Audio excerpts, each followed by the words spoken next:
Hello, my name is Emily and I'm from the Catholic Children's Society charity and I work in the fundraising team.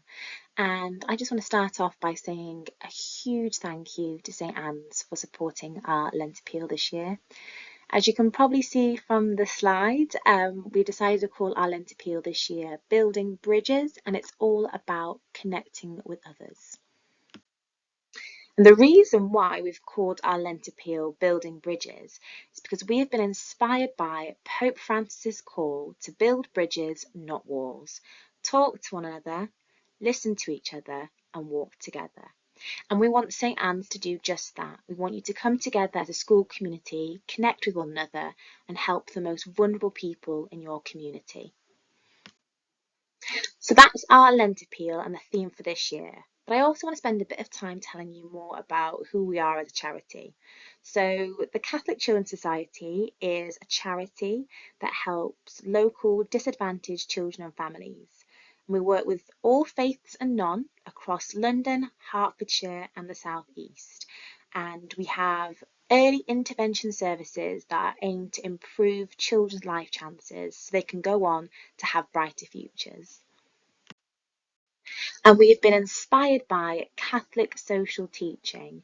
Now, the Catholic social teaching principles were formed by Catholic leaders. And just to give you an example of how we can link Catholic social teaching to our work, I'll use the option of the poor as an example. So we support children and families who are economically and socially disadvantaged. So you might be thinking, okay, great, you help children and families, but how are you actually helping them? Well, I'm hoping you can see on the screen that we have a range of different services that help children and families in different ways. So I'm going to briefly talk you through those services and how they make a difference. Okay, so first up, we've got our family centres. So we actually have two family centres. We have Say and Play in West London and then St Francis all the way on the other side in East London. And this is for children up to the ages of 5 years old to come and use what we have there. So we have toys and books and there's a big outdoor space to play. And this is really important because for the families and children that come to the family centres, they don't have those things at home. They don't have toys or books or a safe place to play, and we give that to them. And it's really important for their early development. But it's not just for the children, it's for the parents and carers too. So they might be having problems at home or particular worries, and they can speak to the staff at the family centres and get help and advice from them. Next up, we have our school services. So we have Connect Ed, which is the name of our mental health service for schools. And this is where we have counsellors and therapists that go into schools to help children with complex mental health needs. Now, according to the NHS, 1 in 6 children have a diagnosable mental health problem. And through early intervention services like ours, these children can build resilience and overcome the challenges they face. We also offer mental health training for school staff. And this brings the school community together to really empower positive mental health. Now, Rainbows is the name of our bereavement support programme, where we train school staff to lead groups to help children who've gone through loss cope with this grief and feel less alone. And last but not least is our Crisis Fund, which provides emergency funding for families in crisis situations. Now, the crisis situations will vary significantly depending on the family's circumstances. So perhaps a family has no recourse to public funding, or they're escaping domestic violence. Perhaps they've had a fire in their home, or they've lost their home and they've been made homeless. Head teachers can apply to the Crisis Fund and we respond within 24 hours because we know the families in crisis need that support as quickly as possible. And with the Crisis Fund, we provide funding for essential items, food and clothing. So, by supporting CCS this Lent, you will be helping local children and families facing crisis. And I want to share with you Ollie's story. And Ollie is the name of a boy we were recently able to help using the Crisis Fund thanks to school fundraising. So Ollie is 7 years old and lives with his mum and younger sister. And a few months ago, Ollie's home had a roof leak and the flat in which they lived became extremely damp.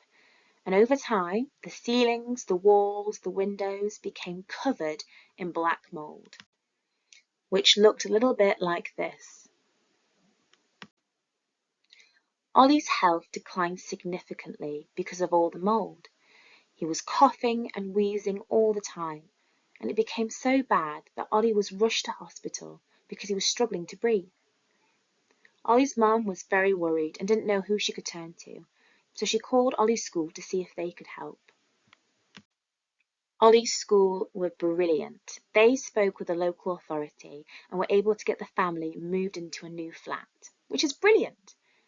However, the new flat was completely empty. Everything in their previous flat had been destroyed due to the mould, and with the rise of living costs, Ollie's mum couldn't afford to buy basic furniture for the new flat. So she went back to the school and told them. And Ollie's school contacted us at the Catholic Children's Society to see if we could help. And using money from the crisis fund, we were able to help the family buy basic furniture so they can move into the new flat that very same week. And now Ollie is feeling much better and the family are safe and happy in their new home. Ollie's head teacher got in touch to say, "We are totally overwhelmed by your help, and all I can say is this has been life-changing for the family. The effect this has had on his well-being is priceless, and now Ollie is absolutely flourishing. So I hope this shows you the impact of your support and how it can transform the lives of local disadvantaged children and families." So there are lots of different ways that you can support CCS this Lent. You can fundraise on your own, in your class, or with your wider community. To give you some inspiration, you could host a fundraising event, so perhaps a quiz evening or a sports tournament. You could organise a classic bake sale and even try to get your teachers involved.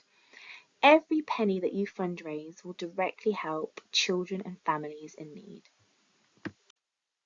You could even connect different fundraising ideas to maximise your impact. So, for example, St Michael's College students host a series of activities for a week. A great way to fundraise is to use an online fundraising platform, such as Just Giving. This way, you can keep your school community updated with your fundraising journey. You can share pictures, set targets, and share lots of important information. By raising awareness, you can gather more support. So share your fundraiser through posters, school newsletters, information for parents, and online. And just to show you how important your support is, I've broken it down like this. So £15 can buy a child a pair of shoes. £25 can buy them a coat to keep warm. £50 can feed them for a whole week. And £100 can buy them a bed to sleep in at night. Thank you so much for listening, and with St Anne's support this Lent, we can help more local children and families in need.